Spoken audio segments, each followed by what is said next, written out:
Larry O'Connor's our guest. He started his brand new show on the Salem News Channel this week at 9 p.m. Eastern. Go to salemnewschannel.com. Download the app. You're not going to want to miss O'Connor tonight. Give me your takeaway on the Herschel Walker controversy. The Daily Beast reporting a new round of reporting now about this anonymous ex-girlfriend.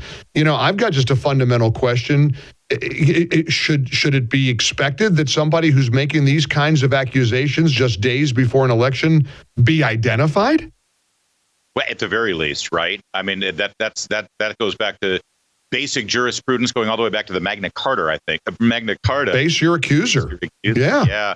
And Mike, listen, you know, it's funny, when we started assembling this 1 hour primetime show on Salem News Channel, we sort of, our whole team, we sort of decided that we were going to make a concerted effort to not do what everyone else on TV news does. You know, the reason why Salem News Channel exists and why it's already growing so quickly is because people are fed up with how news is covered everywhere else, right? This is supply and demand, and there is a demand for something better.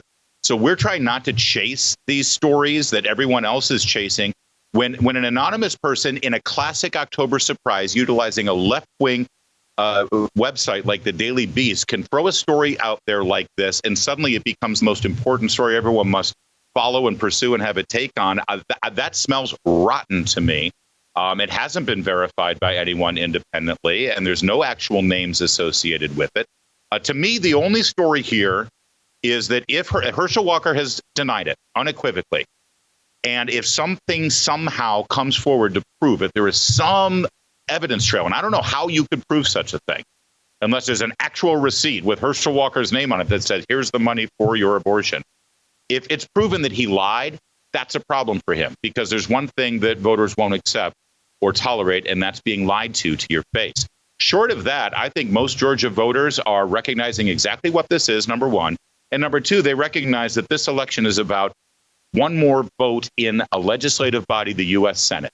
Ralph Warnock's vote is for legalized, funded abortions with tax dollars right up until the moment of birth.